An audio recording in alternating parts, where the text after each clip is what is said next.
Hello, welcome everybody, thank you for coming.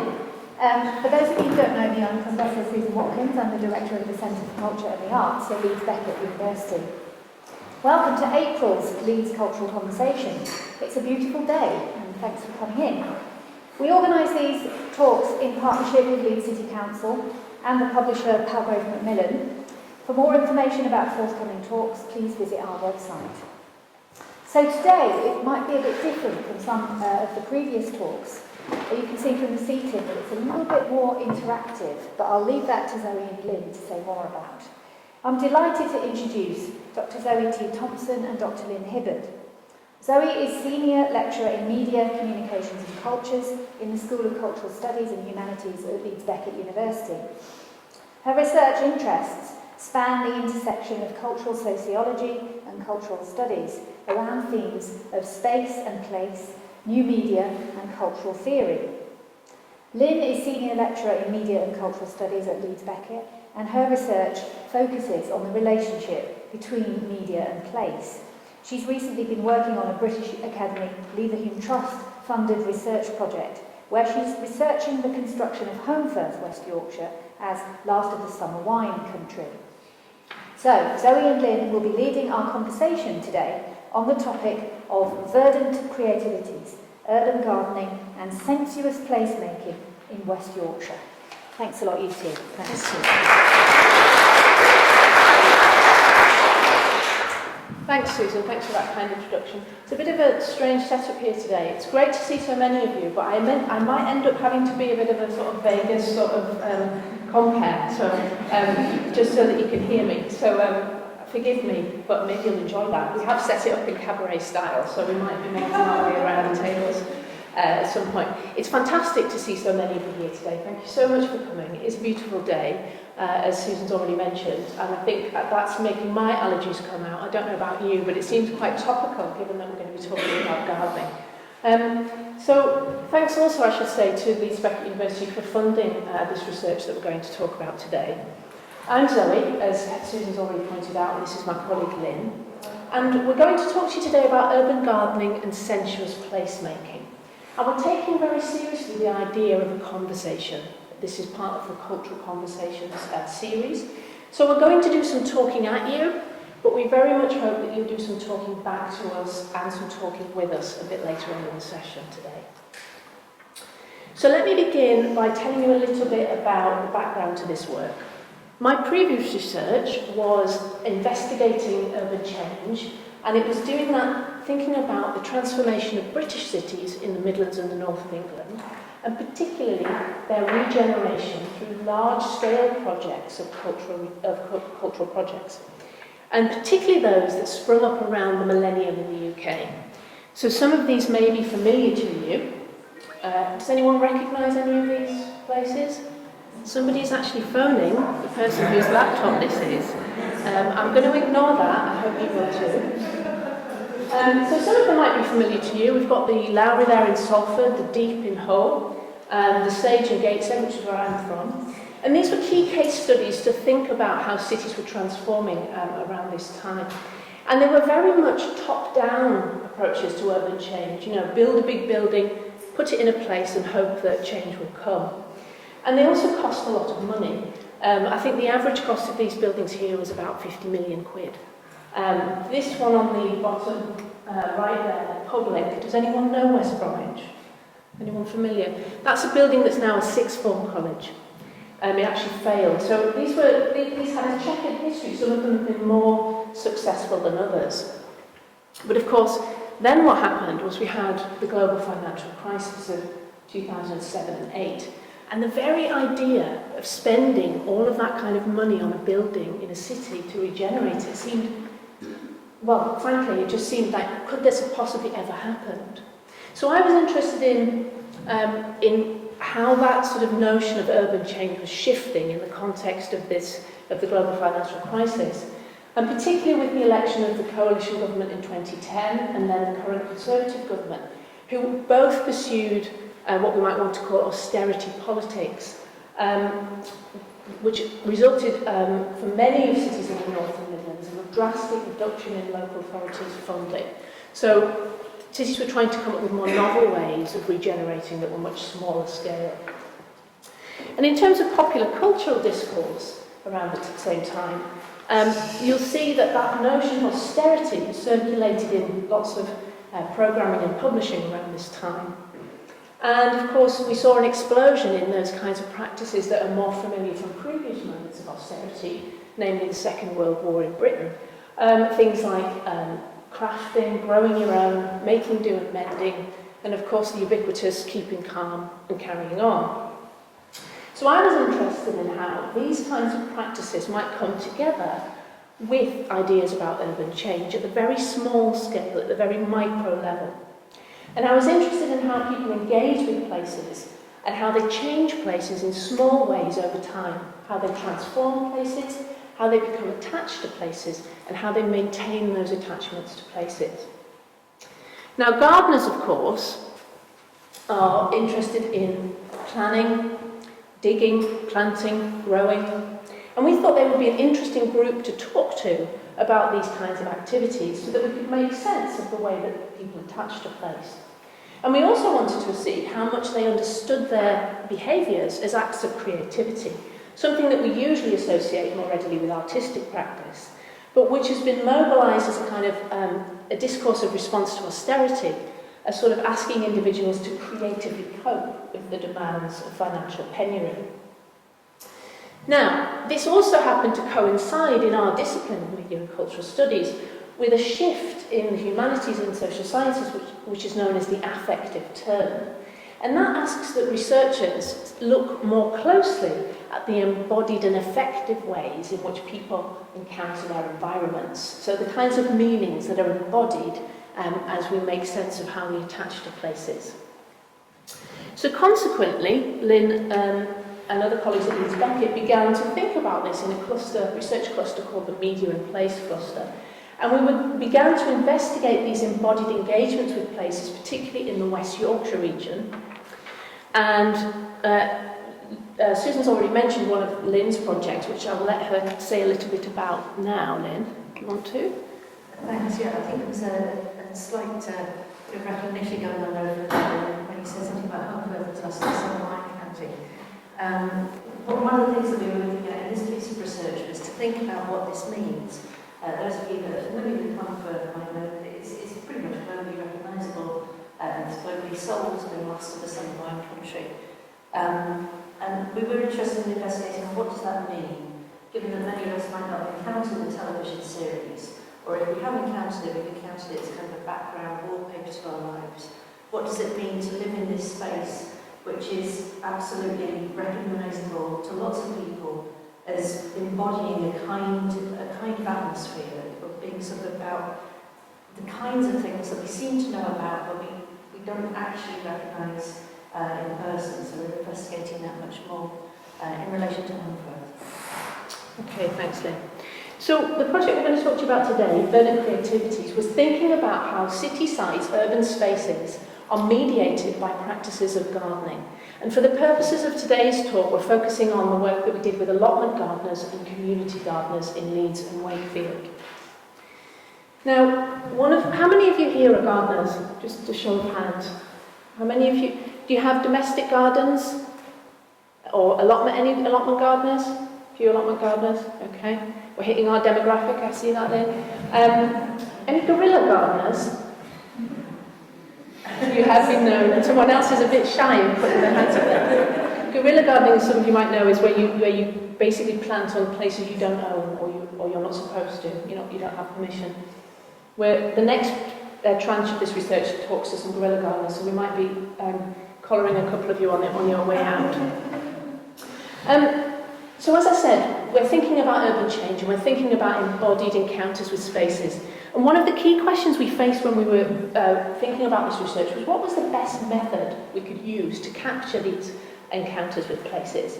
Now scholars, I won't go too much into the academics of it, but for the academics that are here, they might appreciate to know that we're drawing on some of the research done by scholars such as Sarah Pink, Tim Ingold and Doreen Massey here. They've been key resources in helping us think about this notion of embodied attachment to place. And they've been important in developing and theorising this affective term to offer up analyses of how places are made as a process. They point to us the fact that places are not just places we go to, and they're places that are constantly developed. So this kind of challenges conventional understandings of place to an extent. And we don't necessarily think of places as random.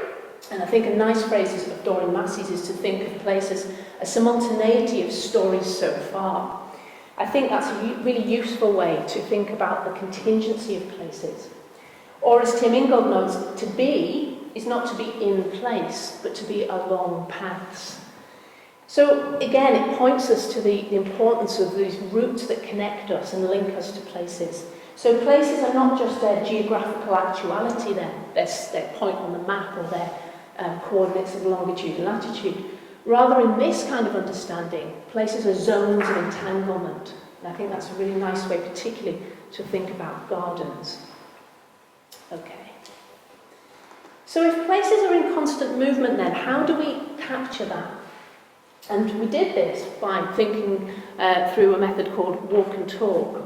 So walk and talk method is sometimes also known as a walk-along interview, where you walk with people in the spaces that they encounter. So this meant that instead of getting people into the university in a room and asking them about the places that they garden, we went to their sites that they grew and planted, and we walked with them through the space. We asked them to tell us about what they did there. And what this does is it allows us to get a rich sense of the kinds of meanings and attachments people have to place, about their ways of life, about what's important to them, about how they feel about what they do. And importantly to us, it allows us to access this embodied and sensory information about the ways that people engage with place. And as scholars Field and Keith have noted, this kind of method seeks to describe and interpret some of the ways people encounter places, how they perceive them, and how they invest them with significance. So we've carried out so far 10 walk and talk interviews with urban gardeners. It's a small-scale qualitative study, but this method produces a rich data set, and we're only going to be talking about a very small amount of it today with you. But what it does is it gives us access to the kind of meanings people attach to places, to the habits and routines, and the comings and goings, the back and forth of places as they're made as a process. And it also uncovers the things that we often overlook, the things that we don't necessarily think are important and we don't necessarily see.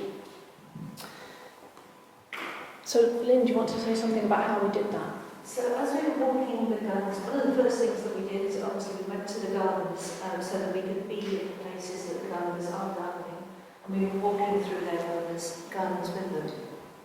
So the kinds of topics that we were looking at as we were walking through these spaces, we made a very deliberate strategy to say we want to walk through the areas that you're gardening, and as we're walking through it, and as we're encountering all of the wonderful weather that West Yorkshire will provide, will you tell us about it while we're walking through this space? And the kinds of things that we were looking at investigating were, have you always gardened? How do you plan your growing? What sort of things do you grow? How do you feel when you look at the plot? We'll come back to this idea of feeling much more. And do you consider gardening to be a creative act?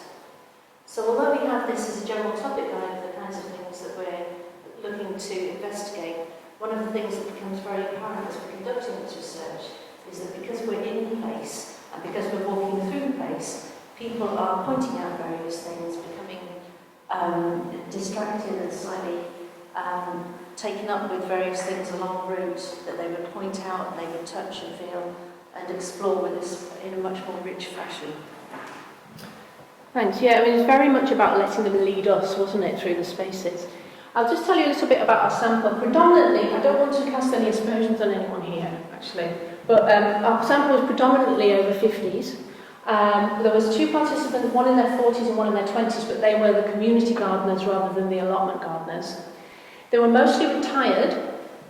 2 were local to West Yorkshire. Most of them were from elsewhere in the UK, but most of them had made their home in West Yorkshire for a significant amount of time, 20, 30 years, raised families here, etc. Predominantly male, 3 of them are women, they were probably, well, they were all definitely white, and they were all a middle class that they self-defined in terms of them having experienced some kind of higher education. But what we want to focus on then is some of the data that we got from them, and we're going to share with you some of the voices of the respondents in a little while. But we were focusing on, in terms of this talk, the data that generated information about the sensory, the sight, sound, smells, touch and taste of the spaces that people were gardening in. And what was notable about walking through these places with the gardeners was the way that they would often reach out to point things to us, to the aesthetic quality of the site or the plant or an object, to touch the plants, to smell the produce, to smell a herb or some other kind of thing, and very much to engage us as researchers with the places that they grew. So they were sharing their spaces, sharing their places with us via the senses. And as Lynne said, often there were sensory intrusions, interruptions sometimes by other gardeners, if we're on the allotment site, sometimes sounds that drowned out the discussion, for example, sirens, ambulances, police cars, helicopters at one point. And sometimes respondents asked us not to look or smell or look at something in a kind of embarrassment about, don't look at that bit, I haven't done that bit yet, don't look at this, don't look at that. So I was actively asked to sort of look away. And on more than one occasion I was asked to ignore the flouting of the allotment rules. So things like, that tree shouldn't really be there, and don't take a photo of that part, or the presence of livestock. Nobody knows how long ducks live for, people would say. I've only had them, that kind of thing before the rules changed. But what became clear, I think, through these sensory embodied encounters with the places is the way that they're shared. So with us as researchers, with them as gardeners and fellow gardeners, but also actively sharing the places that they planted. Either sharing a plot with a friend or a partner, or the produce they grow with friends, or other gardeners. The sharing of labour, particularly on the community garden. During one of the interviews, a Spanish guy who was a language teacher doing some training at Leeds Beckett just showed up on the site and said, can I come and do some digging for you? Can I do some, can I offer my services to you? And I have to say, it was difficult often to get away from the interviews without gifts from the respondents. So here's some beetroot. Here, I must give you a daylily. Raspberries, these kinds of things. But this idea about sharing, I think, is also about connecting. And that's also what's interesting, I think, about this research. Both in terms of on the sites that they're growing in and they're inhabiting, but also beyond, sharing and connecting with family, with a choir group, with their colleagues at work, with other volunteers, other not-for-profit organisations, etc. So we'd like to now spend a few minutes asking you to share in these encounters. I'm going to hand over to Lynne now. I'm just going to do the next bit, I think. Okay. Well, we can't take you out to the allotment, so obviously we've done the next notice and I've got a few bits here for you. So, like Zoe said, we were concerned really with looking at some of these sensory engagements, and it became clear that when we were in places with people, through the sensory encounters that they had with the kinds of things that they were gardening, the kinds of interruptions that they had on a daily basis when they're gardening, that they would be instantly transported into other places at the same time. So they would be reminded of other places or other people. They might travel through time a little bit when they encounter these little sensory reminders. So we brought some of these little bits of things that they were talking about and presented them in boxes in front of you. There's nothing too bewildering, so don't be too alarmed by the prospect of opening up this box. Nothing. There was a strange smell before that was coming from something. And I'm struck also when you were talking about the sirens and helicopters. I was thinking that we might encounter much more of that today, but this is a pretty silent room, I'm thinking. I was thinking that we'd have something going on, but unless Bruce would have It's early days yet. we're going to be alright. So I'm going to ask you to open up the boxes that are on the tables in front of you and just spend 5 minutes or so exploring your box and discussing what's in there and what it matters to you.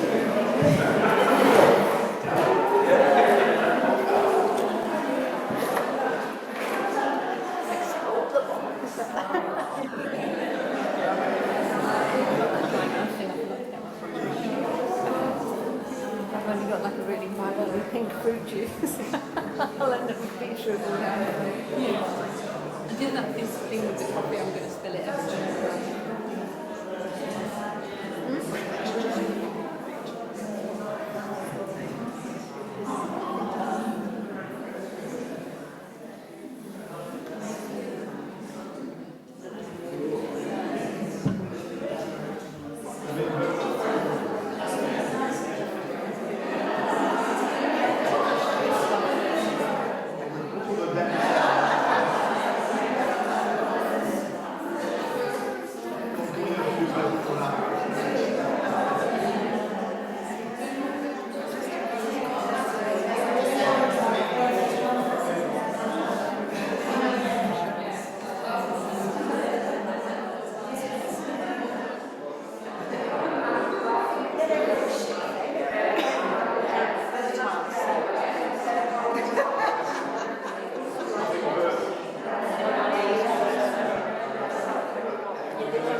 with us some of your sensory encounters with the things on the table, so thank you for that.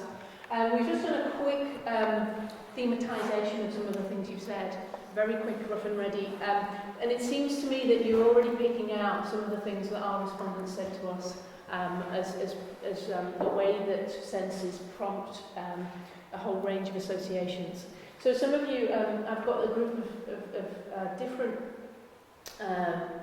recollections here, but they're all about memories, they're all about nostalgia, they're all about mum's homemade blackberry and apple pie, about nostalgia for childhood food, memories of picking blackberries as a child, horrible plums, and my granddad's lovely Victoria plums. That sense this one reminds somebody of other plums.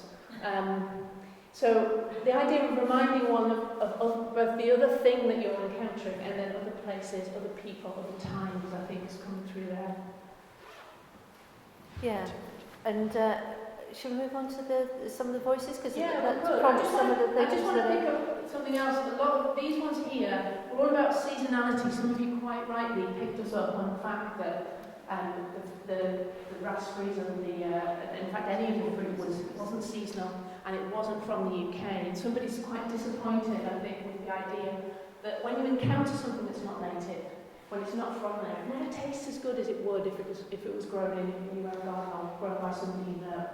But that sense of seasonality, of things being out of time, is also coming through, and it definitely comes through in our respondents. So we're going to move now to talk a little bit through the voices of our respondents, and Lynne's going to do a ventriloquist act here. Didn't know that, so we'll check the puppet. No, we won't.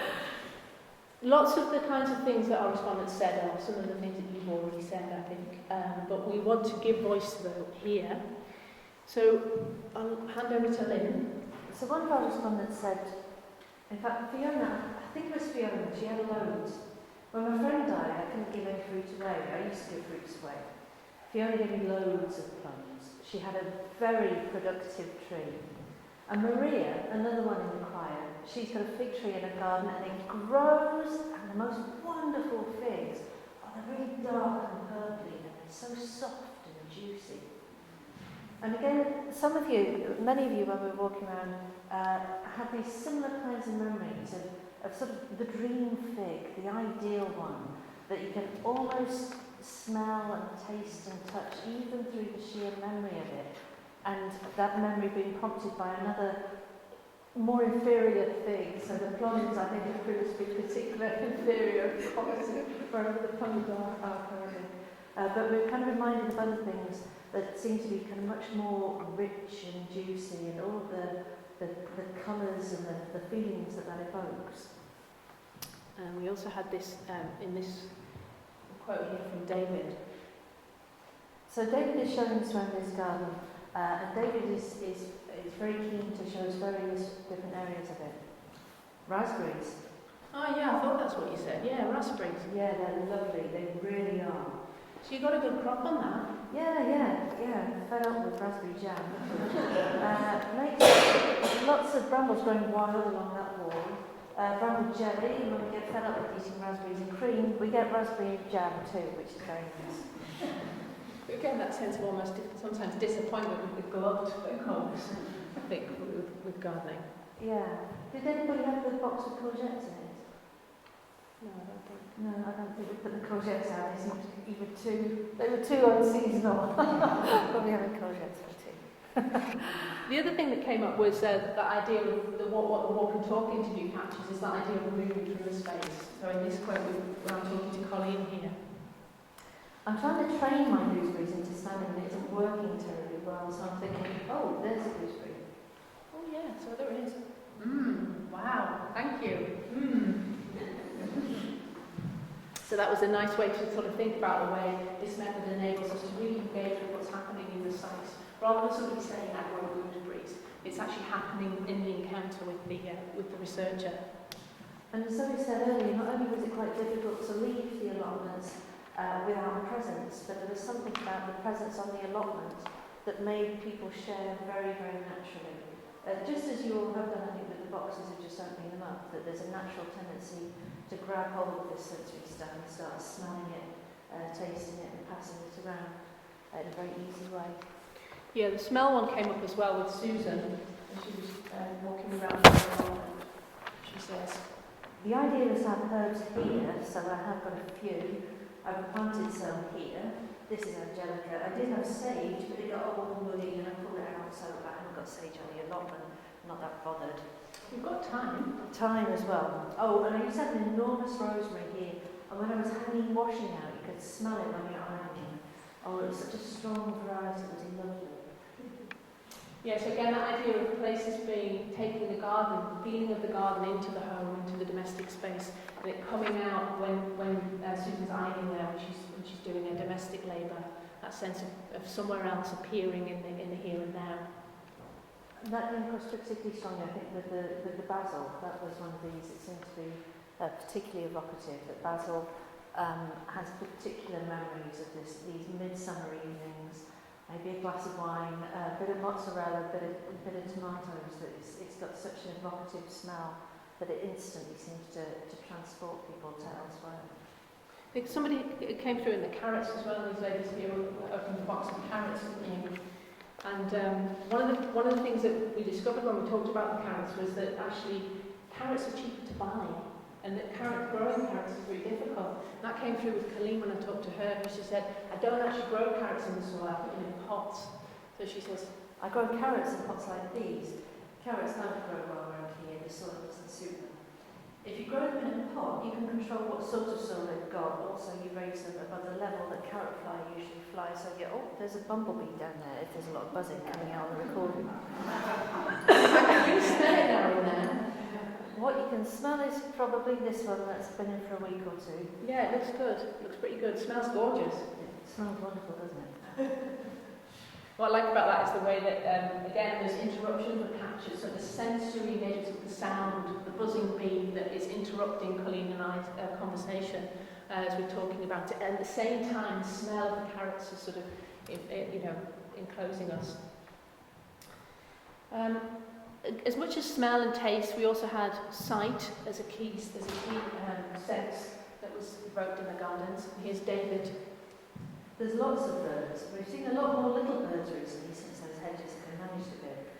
One or two of them, I mean, to me, most of them are little brown jobbies, as you know, but I have spotted them and thought, that's something unusual. I've not seen one of those before, you know. I've seen a woodpecker, and you can hear a woodpecker, but I wouldn't know what half of them are. But assorted finches, I'm told. Yeah, birds make a number of appearances. Somebody's ringing again, so I'm just going to ignore that. This is me talking with Colleen about what gardening means to her, and actually we have both a sensory interruption here. So I say to her, is there any sense in which you could put into words what this sight or gardening and growing means to you in your life? Yeah, I would say it's kept me alive often. It's got me through the darkest times.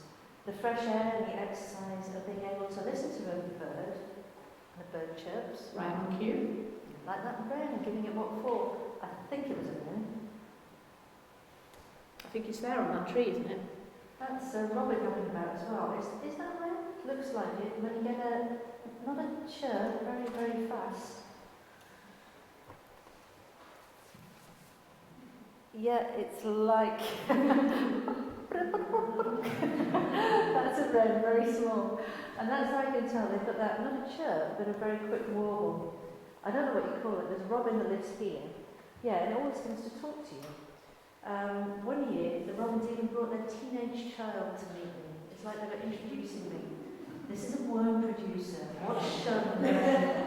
It was so obvious they were demonstrating this to the baby. Because you're in a relationship with these robins. Absolutely, yes. Again, I think that idea of it not just being human interaction and change that's happening on the allotment, but also non-human, so both the produce but also the animals and birds and insects that the gardeners are encountering.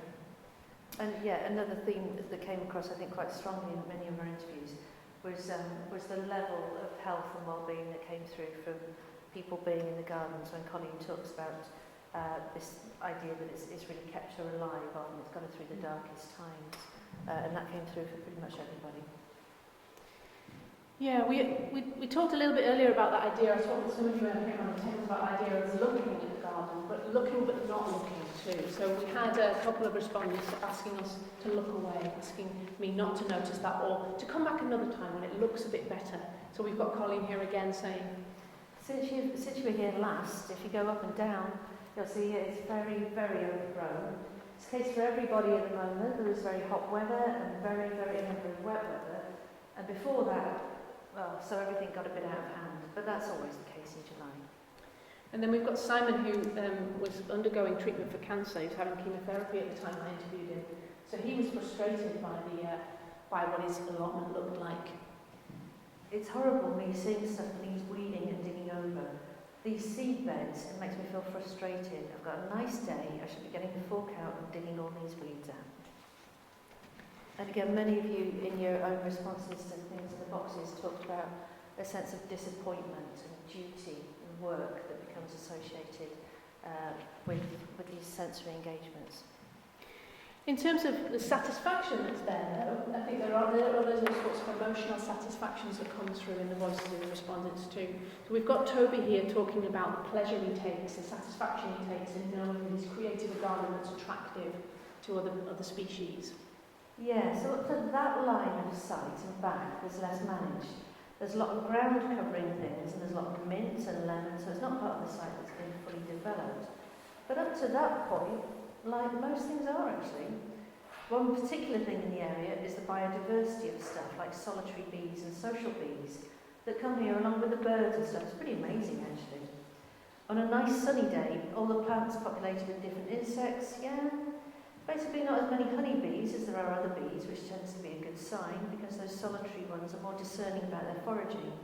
So if they're coming here en masse, that tends to be a good sign that they like it. Yeah, that sense of satisfaction, I think, is clear there. And in this final quotation by Simon, again, that sense of the focus, the mood that one gets into when one gardens is coming through, and how that sort of that sense of emotional satisfaction comes through. I've evolved into this person that is trying desperately to live in the moment. A bit of self-awareness, living in the moment, enjoying. I'm a keen fisherman as well, so I go fishing. Again, once you're fishing, you're focusing on the fishing and where you are. You look around the river and wildlife and what you see. And the same up here.